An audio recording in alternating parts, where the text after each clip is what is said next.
예레미야 23장 33절로 40절까지의 말씀입니다.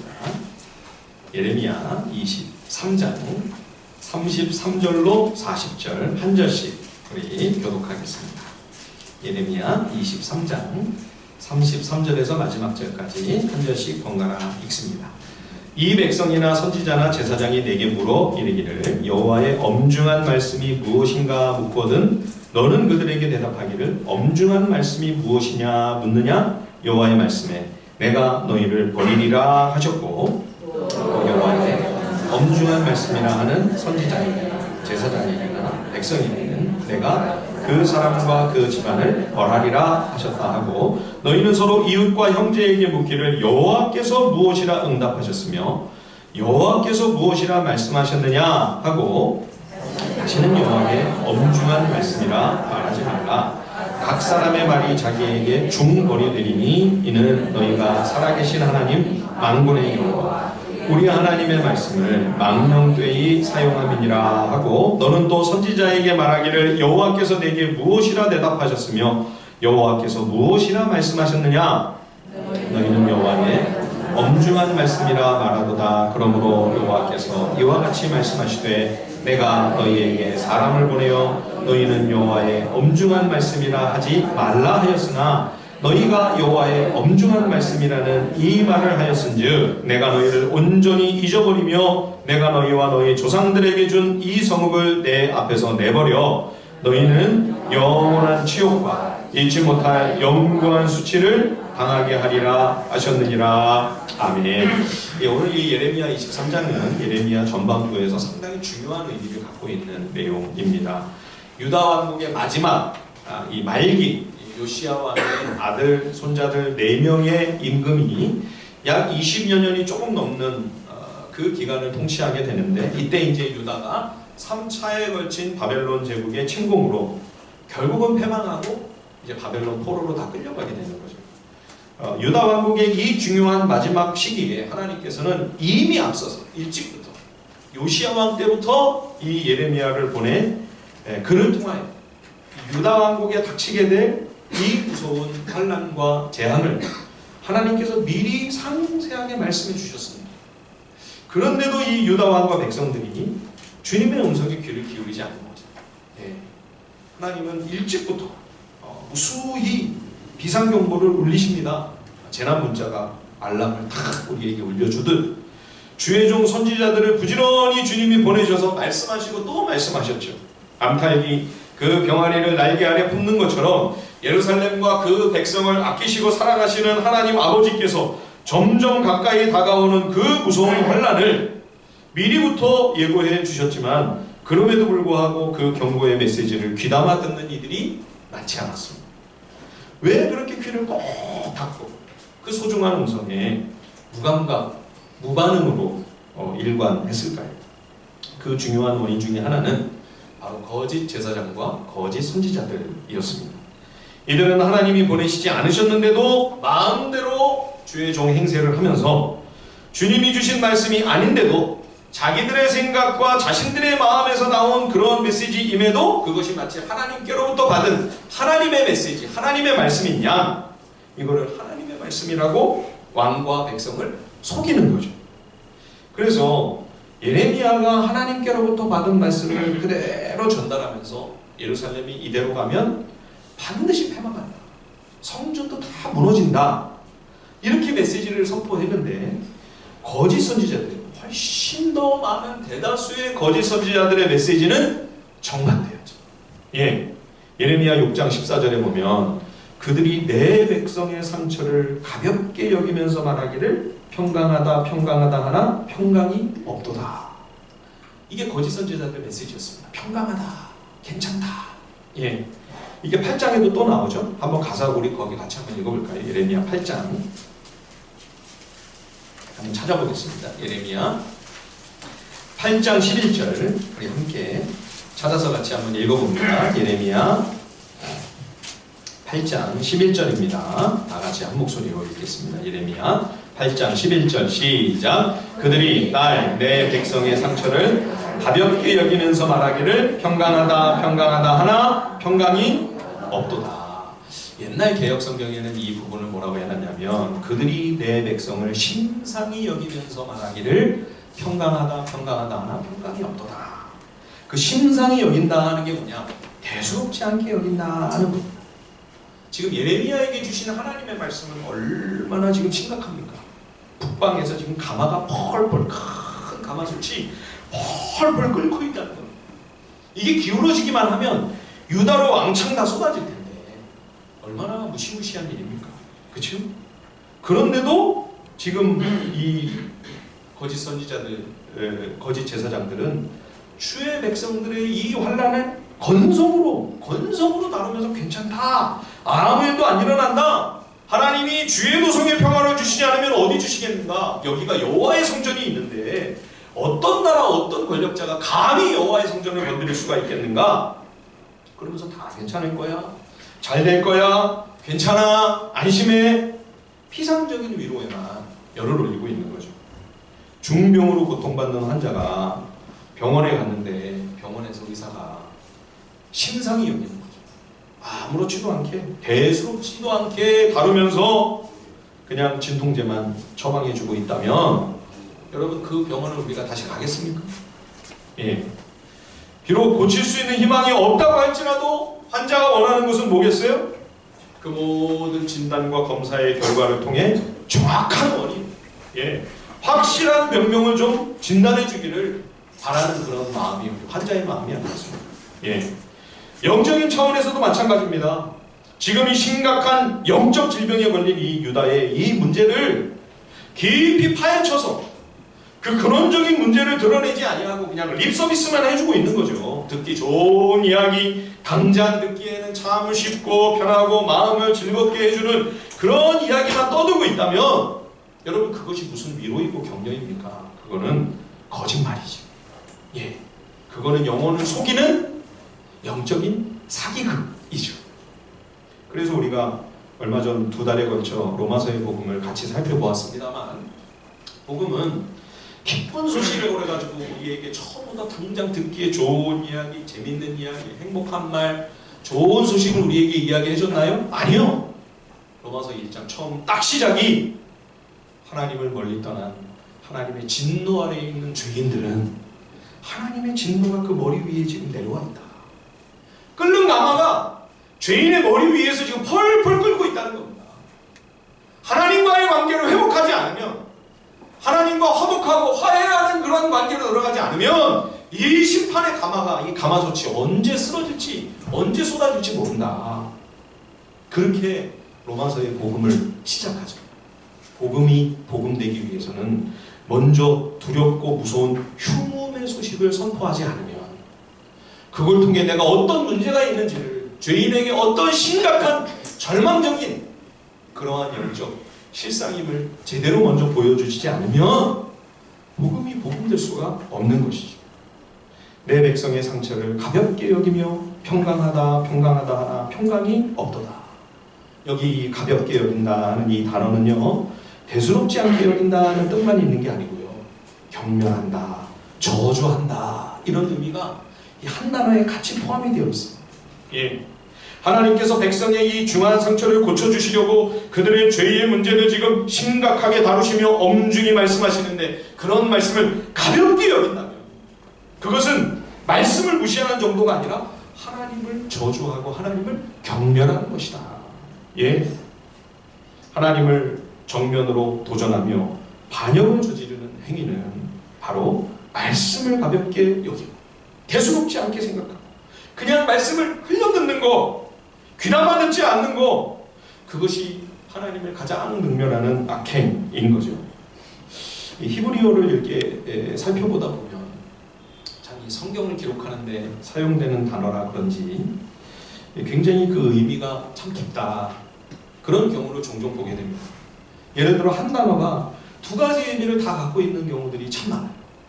예를 들어서 광야, 따바르라고 하는 단어가 있어요. 근데 이 광야가 광야라고 하는 의미만 아니라 하나님이 말씀하신다 이런 뜻이 있어요. 참 재밌죠? 예, 우리가 평상시에 편안할 때는 하나님의 음성이 잘 안 들려요. 근데 외롭고 힘들고 어렵고 인생이 광야와 같은 고난과 환난에 들어가면 어떡합니까? 하나님의 음성이 크게 들려요. 그러니까 인생의 광야가 하나님의 말씀을 듣는 곳이죠. 그렇죠? 그런 어떤 두 가지 의미가 같이 들어있어요. 예. 그런 경우가 참 많습니다. 예를 들어 히브리어 이 듣는다라고 하는 이 말에는 순종한다는 말이 함께 들어있다고 그랬죠. 우리는 듣는 거하고 순종하는 거 따로따로 해요. 들었는데 순종 안 할 때가 많아요. 그렇죠? 그런데 히브리어 단어 속에는 듣는 것과 순종하는 것은 한 단어예요. 한 의미예요. 들으면 순종해야 된다는 거예요. 들으면 그것은 살아야 된다는 것이죠. 말씀을 듣는다. 그거는 그대로 걸어가야 된다. 그런 의미가 거기에 같이 담겨 있다는 거죠. 예. 그래서 말씀을 가벼이 여기는 거죠. 하나님을 경멸하는 것이다. 예. 반대로 우리가 하나님 말씀을 무겁게 여기면 그거는 뭐예요? 하나님을 존중하는 겁니다. 그러니까 히브리어에 이 무겁다, 무겁게 여기다 라고 하는 이 동사가요. 이게 명사로 바뀌면 뭐가 되냐? 영광이 돼요. 영광. 참 재밌죠? 영광이라는 말과 무겁다라고 하는 말이 어근이 같아요. 예. 그래서 우리가 하나님의 말씀을 무겁게 여기고 가치 있게 여기고 소중하게 귀하게 생각하고 이것을 삶의 최우선순위로 삼고 이 말씀을 귀하게 우리가 소중하게 받아서 이 말씀대로 순종하면 그게 하나님을 가장 존중하고 하나님을 가장 높여드리고 하나님께 가장 영광이 되는 일이라는 거죠. 예. 웨스트민스터 소유리 문답 제1문이 뭡니까? 사람의 제일 되는 목적이 무엇인가? 세례받은 지가 오래되셔서 다 까먹으셨어요. 예. 사람의 제일 되는 목적은 하나님을 영화롭게 하는 것과 영원토록 그를 즐거워하는 것이다. 여러분, 하나님을 즐거워하는 게 뭐예요? 우리가 어떻게 해야 하나님을 기뻐하고 하나님을 즐거워하는 겁니까? 여러분, 우리가 참 말이 잘 통하는 내 마음을 잘 공감해주는 친구가 있으면은 그분을 조금 만나나요? 자주 만나나요? 자주 만나요. 그와 더불어 많은 대화를 나누고 많은 시간을 함께 보냅니다. 그렇죠? 우리 딸내미가 그 아주 친한 삼총사 그 친구들이 있어요. 초등학교 때부터 이제까지 자라고. 엊그제 만나가지고 뭐 한참 있다고 하는데 또 만나서 뭐 식사를 하면서 이야기를 하고 그리고 또 집에 와서 또 전화를 또 2시간, 3시간을 해요. 즐거워하는 거예요. 좋은 거예요. 말이 통하고 너무 재밌고 그 친구랑 같이 있으면 기쁘고 행복한 거죠. 그러니까 우리가 하나님을 즐거워하는 건 뭐냐? 하나님과 시간을 많이 보내시는 거.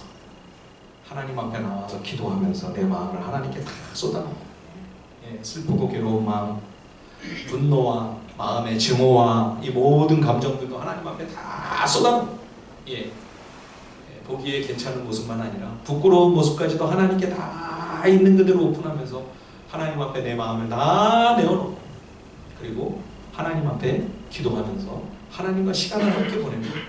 말씀을 펼쳐놓고 하나님의 음성에 귀를 기울이고 매일매일 여러분들이 매일 성경을 가지고 하나님의 말씀을 묵상하면서 오늘 또 하나님이 나에게 뭘 원하실까? 나는 오늘 삶을 하나님 앞에서 어떻게 살아야 할까를 말씀 앞에서 여러분들이 고민하고 고심하고 있다면 그것이 하나님을 즐거워하는 것이죠. 예. 그렇게 우리가 하나님의 말씀을 무겁게 여기고 하나님을 우리가 중시하는 그것이 하나님을 가장 존중하고 그것이 하나님을 영화롭게 하는 삶이다. 예, 뭐 우리가 많은 기름진 제사를 막 드리고 그냥 제물을 많이 바치고 엄청 값비싼 헌물을 많이 하나님께 바쳐야 하나님이 그걸 기뻐하시고 하나님이 존중을 받으시고 그게 하나님께 영광을 돌리는 길이 아니고요. 하나님의 말씀을 무겁게 여길 때, 예, 그분의 음성을 귀하고 소중하게 간직하고 그대로 걸어가려고 안간힘을 다할 때 그것이 하나님을 가장 높여드리며 하나님이 가장 기뻐하시고 하나님을 영화롭게 드리는 삶이라고 하는 사실을 우리가 깨닫는 거죠. 그러면 여러분, 은혜를 받는다는 것은 무슨 의미겠어요? 은혜를 받는다. 은혜를 받았습니다 하는 이 말이 요즘에는 많이 변질이 되고 있는 것 같아 안타까운 마음입니다. 혹시 오늘 말씀을 들었는데 내 마음이 아주 편안해졌어. 내 귀가 아주 즐거웠어. 기분이 아주 내가 참 좋아. 오늘 아주 재밌고 참 너무 흥미로웠네. 내 마음이 참 행복하네. 내 감정이 고조가 되고 흥분이 되면 여러분 그러면 은혜를 받은 것입니까? 그렇지 않으면 은혜를 못 받은 건가요? 예레미야 선지자가 선포한 이 말씀이 백성들이 그 말씀을 들을 때 어땠을까요? 아주 재밌고 흥미로웠을까요? 마음이 유쾌하고 즐겁고 오늘 너무 위로가 돼. 너무 그 말씀 들었는데 편안해. 그냥 마음에 안식과 평안이 막 밀려와. 막 감정이 고양이 되면서 막 은혜롭고 행복하고 기쁘고 즐겁고 그랬을까요? 아니요, 여러분. 예레미야 선지자의 메시지를 들었을 때 잘 귀담아 들었다면 마음이 아마 힘들었을 겁니다. 불쾌하고 두렵고 계속 듣기가 너무 부담스럽고 그러지 않았을까요? 그런데 그것이 하나님의 메시지였던 거죠, 사실. 거짓 선지자들의 이야기는 오히려 굉장히 편안했습니다. 듣기에 즐겁고 재밌고 편안하고 위로가 되고, 그러나 그것은 하나님의 음성이 아니었습니다. 잘 분별해야죠. 그러니까 뭐가 정말 은혜인가? 무엇이 정말 은혜 받는 것인가? 우리가 성경적으로 한번 깊이 생각해야 할 대목인 거죠. 예. 특히 이때는 마지막 때입니다. 말세에는 더더욱 듣는 것을 잘 가려들어야 된다. 사도 바울도 그렇게 경고를 했죠. 디모데후서 4장 3절과 4절 말씀에 보면 때가 이르리니 사람이 바른 교훈을 받지 아니하며 귀가 가려워서 자기 사욕을 쫓을 스승을 많이 두고 또 그 귀를 진리에서 돌이켜 허탄한 이야기를 쫓으리라. 귀가 살살 가려운 거예요. 어디 내 욕심을 좀 채워주는 그런 가르침, 그런 교훈이 없나. 그런 이야기가 들려오면 그거를 따라가고 싶은 악한 본성, 그런 탐욕이 우리 모두에게 있어서 그게 항상 우리에게 유혹이 되고 우리가 얼마든지 속아 넘어가기 십상인 거죠. 마지막 시대에 더더욱. 예. 그러니 여러분, 오히려 어떤 마음이, 어떤 말씀이 오늘 내 마음에 부딪혀와 내게 찔림이 되고, 오늘 이 말씀은 좀 힘든데, 이게 좀 부담이 되는데, 예. 그럴 때 여러분, 그 귀를 닫을 것이 아니라, 혹시 이것이 정말 나에게 하나님이 하고 싶어 하시는 말씀이 아닐까? 더 여러분 이 말씀을 가슴에 더 깊이 새기시고 이거를 깊이 마음에 담아 돌아가셔서도 정말 성경이 그렇게 말씀하고 있는가를 더 깊이 여러분들이 확인해 볼 필요가 있는 거죠. 사도행전 17장에 보면 베레아에 있는 유대 성도들이 그런 사람들이었습니다. 예, 사도행전 17장 11절과 12절에 보면 베레아에 있는 사람들은 데살로니가에 있는 사람들보다 더 너그러워서 간절한 마음으로 말씀을 받고 이것이 그러한가 하여 날마다 성경을 상고함으로 그 중에 믿는 사람들이 많았다. 바울이 2차 선교 때 이제 빌립보를 거쳐 데살로니가, 베레아 이렇게 가는데 빌립보에서도 참 뭐 감옥에 갇히고 뭐 채찍을 맞고 막 그랬지만 데살로니가에서 막 폭동이 일어났어요. 유대인들이 막 난동을 부리고 난리를 치는 거예요. 예. 물론 그 중에 이제 소수의 믿는 사람들이 있어서 교회가 세워지긴 했으나 환난받기가 심했죠. 네. 근데 이제 세 번째 이 베레아에 와가지고 말씀을 전하는데 그래도 이 베레아의 유대인들, 항상 바울은 유대 회당으로 먼저 가잖아요. 베레아의 유대인들은 데살로니가의 유대인들보다 훨씬 신사적이라 간절한 마음으로 하나님의 말씀을 받고 사모하는 마음으로 하나님의 음성을 듣는 거예요. 이 사람들. 바울이 복음을 전하는 거예요. 그리고 그걸로 끝나는 게 아니라 오늘 잘 들었습니다. 은혜 받았습니다. 끝나는 게 아니라 바울이 전한 복음, 예수 그리스도의 복음, 이게 정말 성경적인가 하여 돌아가서 성경을 계속 날마다 계속 살피면서 읽고 이거를 점검해 보는 거예요. 이게 진짜 맞는 건가? 그러더니 이 바울이 와서 전한 이 복음이 맞네. 이게 성경적이네. 구약의 예언이 바로 이 다윗의 시이신 예수 그리스도를 예언하고 있는, 예고하고 있는 그런 말씀들이네 하고 베레아의 많은 유대인들이 예수를 믿게 되는 거죠. 여러분, 이게 바로 은혜 받는다는 말이에요. 하나님의 말씀이 부딪혀 왔을 때 이것이 부담스럽고 힘들지라도 유대인들이 거부감이 들지 않았겠어요. 그렇죠? 그 십자가에서 저주를 받아 죽었는데 그런 예수를, 나사렛 이단이라고 여겼던 그러한 예수를 하나님의 아들이라고 그러고 메시아라고 하는데 그게 어떻게 유대인들이 그 말씀을 쉽게 받아들일 수 있었겠습니까? 근데 그거를 그냥 떨쳐버리지 않고 이 베레아의 유대인들은 이게 정말 그러한가? 성경 말씀이 정말 그렇게 돼 있나? 이게 정말 성경적인 메시지인가? 성경적인 진리인가를 살펴보면서 간절한 마음으로 이 말씀을 생각할 때 성령님께서 깨달음을 주십니다. 여러분, 이게 은혜 받는 거예요. 은혜 받았습니다. 말씀에 은혜 받았습니다 라고 하는 의미는 바로 이러한 의미인 거죠. 그냥 무조건 듣기에 좋은 소리로 축복해주고 복 빌어주고 그냥 안수를 해줘도 그냥 해주는 게 아니라 막 꽉꽉 눌러서 그냥 안수를 해주고 복을 빌어준다고 복이 임하느냐? 아니요. 예레미야 11장 14장에 계속 말씀하시잖아요. 이 백성을 위하여 아예 기도도 하지 마라. 기도도 하지 말래요. 축복도 하지 말래요. 왜요? 우상 숭배를 하도 하고 있으니까. 너희들의 우상이 너희들의 성읍의 숫자만큼이다. 얼마나 많은 우상을 섬겼으며 얼마나 많은 다른 신들을 섬겼으며. 그래서 하나님께서 약한 백성들을 위해 기도도 금식도 하지 말아라. 예레미야한테 그렇게 말씀하시잖아요. 예레미야 14장에 보면 11절 12절에 여호와께서 또 내게 이르시되 너는 이 백성을 위하여 복을 구하지 말라. 그들이 금식할지라도 내가 그 부르짖음을 듣지 아니하겠고 번제와 소제를 드릴지라도 내가 그것을 받지 아니할 뿐만 아니라 칼과 기근과 전염병으로 내가 그들을 멸하리라. 기도, 금식, 번제, 소제 다 소용없어요. 어떻게 해야 돼요? 삶의 방향을 돌이켜야 돼요. 회개하지 않으면 무슨 축복, 무슨 기도, 금식도 다 소용이 없다니까요. 그런다고 복이 임하는 게 아니라니까요. 예? 그런데도 평안하다. 하나님이 복을 주실 거다. 괜찮을 거야. 잘 될 거야. 이것처럼 거짓말이 어디 있습니까? 이것처럼 무서운 속임수가 어디 있습니까? 이 속임수에 속게 되면 그 영혼이 파멸의 구렁텅이에 멸망으로 떨어지게 되는 것이죠. 예. 그래서 하나님께서 거짓 선지자들에게 아주 무서운 심판을 예고하셨어요. 이 악한 사기꾼들에게. 그래서 실제로 예레미야 역사 속에도 벌써부터 하나님의 말씀대로 그 거짓 선지자들에게 하나님의 진노가 임하는 것을 우리가 확인하게 되죠. 그렇죠?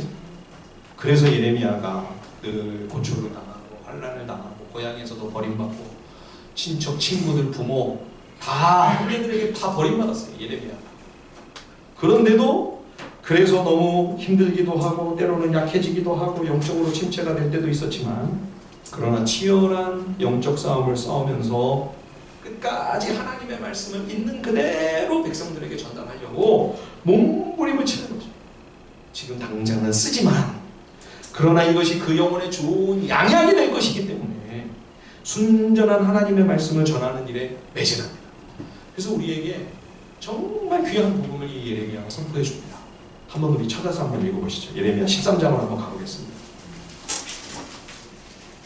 예레미야 13장 23절, 24절 말씀 우리 한번 같이 읽어보겠습니다. 예레미야 13장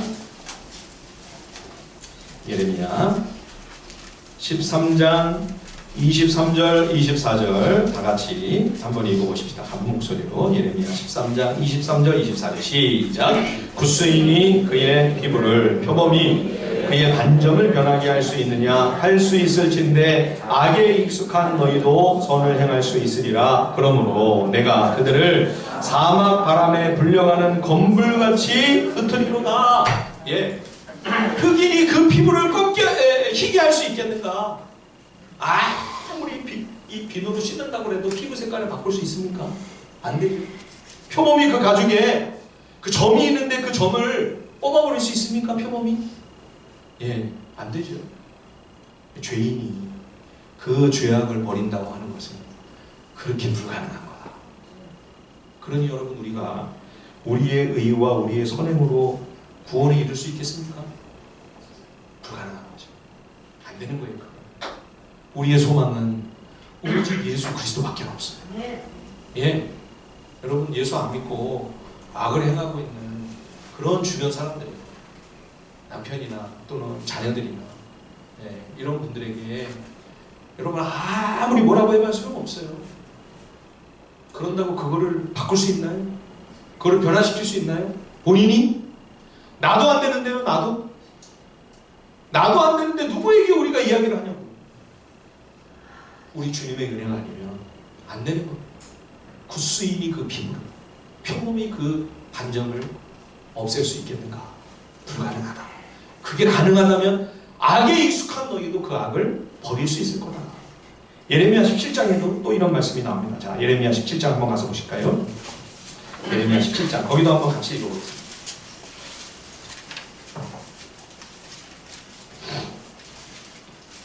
예레미야 17장 9절과 10절입니다. 다 같이 시작. 만물보다 거짓되고 심히 부패하는 것은 마음이라 누가 능히 이를 알리오마는 나 여호와는 심장을 살피며 폐부를 시험하고 각각 그의 행위와 그의 행실대로 보응하나니 예, 마음은 모든 것보다 거짓되고 극도로 사악하다. 누가 이거를 깨달을 수가 있겠는가? 내 마음이 그런 상태라는 거예요. 이 부패하다라고 하는 이 심히 부패했다고 하는 이 단어가 무슨 의미냐면요, 글자 그대로 옮기면 아주 심한 중병에 걸렸다는 거예요. 도저히 고칠 수 없는 그 병에 걸리면 죽을 수밖에 없어요. 그런 의미예요, 이 말이. 이 단어가 어디서 쓰였냐면요, 다윗이 범죄를 저지르고 바세바가 아이를 낳았어요. 근데 그 아기가 시름시름 앓다가 죽죠. 그렇죠? 그 아기가 심히 알았다라고 했을 때 그 심히 알았다라고 하는 그 단어가 바로 여기 심히 부패했다. 우리 마음이 심히 부패했다. 같은 뜻이에요. 같은 단어예요. 예. 우리 마음이 고치는 것이 불가능합니다. 극도로 썩어 완전히 괴사 상태의 절망적인 상황이라고 하는 거죠. 그러니까 하나님의 아들이신 예수님이 오셔서 십자가의 피를 흘려주시지 않으면 안 되는 그런 우리의 절망적인 상황이었던 거죠. 예. 자, 이렇게 환한 진리의 빛이 예레미야를 통하여 죄인들의 그 어두운 심령에 비춰지게 될 때 비록 그 내 끔찍한 어둠과 절망적인 흑암이 그 빛 앞에 드러나는 아픔과 고통이 비록 있지만 괴로울지라도 그것을 인정하고 회개하고 은혜 앞에 나와야 살 길이 있는 거 아니에요. 그죠? 빛을 비춰주시는 것은 죽이려고 비춰주시는 게 아니죠. 우리 창피하게 만들고 모욕을 주고 우리를 능멸하려고 빛을 비춰주시는 것이 아니라 너의 실상을 깨닫고 너 힘으로는 안 된다는 것을 깨닫고 예수 그리스도의 은혜 앞으로 나오지 않으면 안 된다. 그래서 빛을 비춰주시는 거잖아요. 그런데요, 이 사악한 죄인이 어떻게 하냐면 자기가 어둠이라는 것을 드러내지 않기 위해서 그게 폭로되는 것이 두려워서 빛을 없애버리는 거예요. 그래서 예수님이 빛으로 오셨는데 어떡합니까? 유대인들이 빛을 십자가에 못 박아 매달아 죽여버리죠. 없애버려요. 빛을 제거함으로 자기가 어둠이라고 하는 사실을 드러나지 않게끔 은폐하려고 하는 겁니다. 이런 발칙한 짓을 하는 거예요. 예레미야 시대도 똑같습니다. 예레미야 18장에 보면 누가 예레미야를 죽이려고 함정을 팠느냐? 백성들도 아니고 왕도 아니고요. 같은 동료 제사장과 선지자들이 예레미야 이거 안 되겠다. 자꾸 헛소리를 하는데 허튼 소리 하는데 그냥 내버려두면 안 되겠어 하고 죽이려고 덫을 만드는 거죠. 함정을 파놨는데 하나님께서 그 무서운 음모와 재난에서 그를 구해주십니다. 예레미야 19장에 가면 지난주일날 말씀드렸던 흰놈 골짜기에 그 영아들을 막 불태워서 그 몰래 구상에게 바쳤다고 했잖아요. 예레미야가 거기 내려가가지고 그 흰놈 골짜기에서 예루살렘에 다가오는 환난과 무서운 재앙을 선포합니다.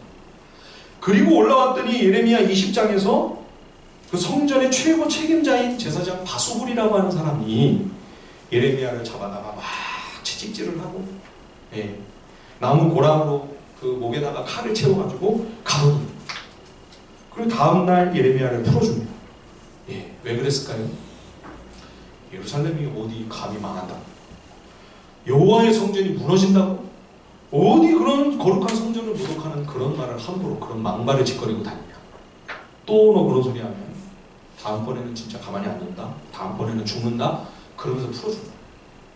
예수님을 죽일 때 유대인들이 무슨 누명을 씌워서 죽였죠? 성전 모욕죄. 그렇죠? 예수님의 상황과 예레미야의 시대가 똑같아요. 예수님도 참 선지자이셨죠? 예. 그래서 이런 사람들이 성전의 최고 지도자였고 제사장이었고 선지자들이었고 종교 지도자들이었으니까 왕과 백성들이 누구의 말을 기울였겠습니까? 귀 기울여 들었겠습니까? 그러니까 그 마지막 유다의 20년 동안 4명의 왕이 하나같이 이 거짓 선지자들에게 휘둘려서 예루살렘은 안 망한다. 끄떡없다. 쉬운 불패. 이 쉬운 불패라는 이 거짓말에 다 속아가지고요. 예. 그래서 두 명의 왕은 3개월밖에 통치를 못했죠. 하나는 애굽으로 끌려가고 하나는 바벨론으로 끌려가고. 나머지 두 왕은 더 악한 왕들이었는데 11년씩 통치를 했어요. 근데 그 두 왕은 더 끔찍하고 더 비참한, 더 참담한 최후를 맞이하게 됩니다. 그 중에 한 왕은 여호야김이라고 하는 왕은 예레미야가 양피지에다가 아마 하나님 주신 말씀을 다 기록해서 바룩이라고 하는 그 서기관이 있었잖아요. 예레미야 말씀을 다 기록했어요. 그래가지고 이제 왕에게 가서 읽어 들려라. 그랬더니 가서 그 말씀을 쫙 낭독을 하니까 이 여호야김이 겨울에 이 화롯불을 쬐고 있었는데 궁궐에서 그거를 뺏어다가 아마 조그만 칼이 있었던 거예요. 과일 깎는 칼 같은 게 있었던 거예요. 그걸로 싹싹 그걸 좀 조각조각 찢어가지고 화롯불에다가 다 집어넣어서 불을 쬐요. 이게 요시야의 아들 여호야김이었어요. 아버지 요시야는 하나님의 말씀을 어떻게 저 후미진 데서 성전을 수리하고 청소하다가 그 숨겨진 감춰진 말씀을 찾아가지고 아마 신명기였을 겁니다. 그거를 궁궐에 와가지고 제사장이 쫙 그 하나님의 율법을 읽으니까 요시야 왕은 자기 옷을 찢었잖아요. 그러면서 막 무릎 꿇고 눈물을 흘리고 회개하고 그래서 마지막 유다의 부흥이 있지 않았습니까? 개혁이 있지 않았습니까? 그런데 그 요시야의 아들 여호야김은 성경을 다 찢어발려요. 하나님 말씀. 그래서 끔찍한 참담하고 비참한 최후를 맞이하게 되죠. 여러분 이런 이 유다 왕국의 마지막 역사를 우리가 살펴보건대 오늘 우리가 같이 읽은 이 예레미야 23장의 마지막 부분은 우리에게도 굉장히 의미심장한 하나님의 메시지입니다. 거기 한번 다시 한번 보시죠. 예레미야 23장으로 가셔서요. 예레미야 23장 33절과 34절 같이 한번 읽어보겠습니다. 예레미야 23장 33절 34절 다 같이 시작. 이 백성이나 선지자나 제사장이 내게 물어 이르기를 여호와의 엄중한 말씀이 무엇인가 묻거든 너는 그들에게 대답하기를 엄중한 말씀이 무엇이냐 묻느냐 여호와의 말씀에 내가 너희를 버리리라 하셨고 또 여호와의 엄중한 말씀이라 하는 선지자에게나 제사장에게나 백성에게는 내가 그 사람과 그 집안을 벌하리라 하셨다. 예, 도대체 이 엄중한 말씀이 이게 무슨 뜻이길래 하나님이 언급도 하지 말라고 이 말하는 거 이렇게 하나님이 싫어하실까요? 이런 말을 하는 제사장, 선지자, 백성들 내가 다 벌하고 내가 다 버리리라 심판하리라 왜 하나님이 이 엄중한 말씀이라고 하는 이 단어에 이렇게 하나님께서 발끈하시는 걸까? 이게 부담스러운 하나님의 말씀 이런 뜻입니다. 부담스러운 하나님의 말씀. 그러니까 지금 왕과 제사장과 선지자들이 예레미야에게 와서 야 오늘도 하나님이 혹시 부담스러운 말씀을 주셨냐? 이렇게 묻는다는 거예요. 이건 무슨 얘기예요? 하나님이 듣기에 부담스럽지 않은 말씀을 주셨으면 내가 그걸 받고 또 부담스러운 말씀 내가 듣기 싫고 별로 유쾌하지 않은 그런 말씀 하셨다면 난 이 말씀 안 듣겠다. 벌써 자기가 이 말씀을 취사 선택하려고 하는 분명한 자기의 기준을 딱 가지고 와가지고 자기가 구별을 하는 거죠. 자기가 판별을 하는 거죠. 이거는 좋은 말씀, 이거는 안 들어야 되는 말씀. 그래서 하나님이 엄중한 말씀이라고 하는 말, 그런 말 입에 올리지도 마라. 하나님의 말씀을 부담스러운 말씀이라고 입에 올리는 자는 왕이건 선지자건 제사장이건 백성들이건 내가 그냥 무시하겠다. 그럼 어떻게 하는 거예요? 예. 자 여기 우리 같이 한번 읽어볼까요? 35절, 36절 말씀 우리 함께 같이 한번 읽어보겠습니다. 35절과 36절입니다. 시작. 너희는 서로 형제에게 묻기를 여호와께서 무엇이라 응답하셨으며 여호와께서 무엇이라 말씀하셨느냐 하고 다시는 여호와의 엄중한 말씀이라 말하지 말라. 각 사람의 말이 자기에게 중벌이 되리니 이는 너희가 살아계신 하나님 만군의 여호와 우리 하나님의 말씀을 망령되이 사용함이니라. 예. 그러니까 엄중한 하나님의 말씀이라고 이야기하는 사람들은 뭐예요? 부담이 되면 내가 버려버리고 부담이 안 되면 그거는 내가 뭐 취할 수 있을 것 같은데 자기가 이거를 취사 선택하는 거예요. 그렇죠? 그러면 자기가 하나님의 말씀보다 더 위에 있는 거 아니에요? 하나님보다 자기가 더 높이 올라앉아 있는, 하나님 머리 꼭대기에 자기가 앉아 있는 거죠. 그렇죠? 이거는 심각한 영적 편식입니다. 아이들이 편식을 합니다. 우리 막내도 죽어라고 콩을 안 먹습니다. 완두콩밥이 얼마나 맛있습니까? 보기에도 다 컬러풀하고, 그죠? 근데 완두콩밥이 딱 나오면 완두콩만 싹 골라내는 거죠. 제가 뭐라고 할게요? 땡큐 그랬습니다. 저는 완두콩 너무 좋아하거든요. 싹 골라내고 자기가 좋은 것만. 이렇게 되면 어떻게 되겠어요? 심한 편식으로 건강을 잃게 되는 거예요. 영적으로는 더 심각한 상황이 됩니다. 그렇죠?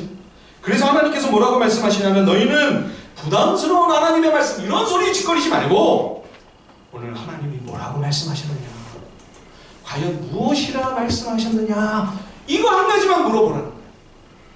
이것만 추구하고 이것만 찾으라는 거예요. 그 얘기는 뭡니까? 하나님이 부담스러운 말씀을 하셨든지 안 하셨든지, 그 말씀이 내가 듣기에 좋든지 싫든지, 내 마음이 무겁든지 아니든지, 하나님의 말씀이라면 무조건 아멘으로 받아서 순종하겠습니다. 그러한 믿음의 자세로 하나님의 말씀을 겸손히 받지 않으면, 여기 36절에 뭐라고 되어 있습니까? 그거는 하나님의 말씀을 망령되이 사용하는 것이다. 이 망령되이 사용한다고 하는 이 말이 무슨 뜻이냐면요, 이거를 글자 그대로 옮기면요, 뒤집어 엎어버린다, 그런 뜻입니다. 이게 어디서 쓰였냐면 창세기 19장에 보면 소돔 고모라가 멸망을 당하지 않습니까? 소돔 고모라가 멸망을 당할 때 하나님이 그냥 불과 유황으로 그 성을 멸하셨다 이렇게만 돼 있지 않고요, 창세기 19장 25절에 보면 그 성들과 오온들과 성에 거주하는 모든 백성과 땅에 난 것을 다 엎어 멸하셨더라. 소돔 고모라가요, 불과 유황으로 다 불타고 멸망을 하면서요, 완전히 뒤집어진 겁니다.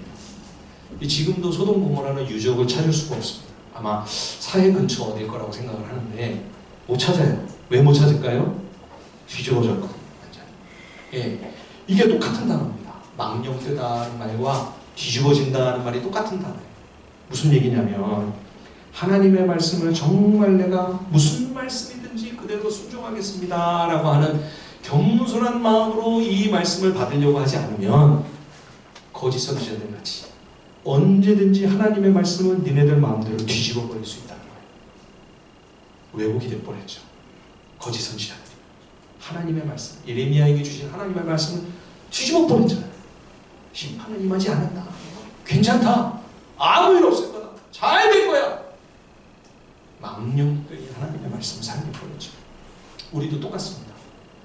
하나님의 말씀을 정말 순종하려고 하는 그런 마음 중심과 자세로 하나님 말씀 앞에 나아가지 않으면 언제든지 손바닥 뒤집듯 하나님의 진리가 우리에게서 뒤집어지는 거예요. 예. 여러분, 예수님 당시에 많은 유대인들이 예수님을 메시아로 인정하지 않았습니다. 오늘 오후에도 이따가 그 얘기를 같이 나눌 건데요. 근데 그 중에 소수의 사람들은 그래도 예수님을 하나님의 아들로 믿고 영접을 했습니다. 여러분, 이게 쉬운 일이 아니었습니다. 예수님이 뭐 제대로 배우신 게 있나요? 예, 랍비에게 가가지고 제대로 수학을 해서 정식 코스 교육을 받으신 분도 아니고, 그렇죠? 남루한 차림의 예수님이, 그죠? 나중에는 십자가의 저주를 받는 죽음으로 끝나신 거 아니에요? 그런 예수님이 하나님의 아들이시고 메시아이시고 그분의 교훈이 하나님의 말씀이다. 이거를 어떻게 그 소수의 유대인들을 어떻게 알고 어떻게 깨닫고 어떻게 믿었을까요? 요한복음 7장 17절에 보면 예수님이 친히 이렇게 말씀하신 적이 있습니다. 요한복음 7장 17절, 사람이 하나님의 뜻을 행하려 하면 이 교훈이 하나님께로부터 왔는지 내가 스스로 말함인지 알리라. 어떤 성도가 정말 내가 진정 하나님의 뜻을 깨달아 그대로 살기를 원합니다 라고 하는 그런 겸손하고 깨끗한 마음 중심을 가지고 하나님 말씀 앞으로 나아가면 성령께서 그 말씀의 뜻과 의미를 잘 드러내 주시는 거예요. 야, 이게 하나님의 뜻이야, 이게 하나님이 원하시는 거야, 너 이 길로 가면 돼, 그죠? 그런데 엄중한 말씀이 오면 나는 피해가겠다는 마음으로 말씀 앞에 나아가면 어떻게 될까요? 성령께서 이 진리의 뜻을 제대로 드러내 주시지 않으십니다. 그럼 우리가 생명의 길, 구원의 길로 올바로 갈 수가 없겠죠. 그치? 저와 여러분들에게 하나님의 진리가 진리로 온전히 드러날 수 있도록 성령께서 하나님의 말씀을 정말 하나님의 생명의 진리로 깨닫게 해 주시도록 이 계시가 환히 우리 눈앞에 하나님의 진리로 나타날 수 있도록 저와 여러분들이 하나님 말씀에 순종하며 따라가겠습니다. 이 한 가지 마음으로만, 두 마음 품지 말고 이 한 가지 마음으로만 하나님 말씀 앞에 가까이 나아갈 수 있는 복된 우리 하늘비전 성도들이 다 되시길 바랍니다. 그리고 그 말씀이 우리에게 주어질 때 정말로 순종하여 그 길을 걸어가는 그런 복된 하나님의 사람들 되시기를 우리 주님의 이름으로 간절히 축원드립니다. 우리 시간 함께 찬양하고요, 주님 앞에 기도하십시다. 우리 나의 사랑하는 자의 목소리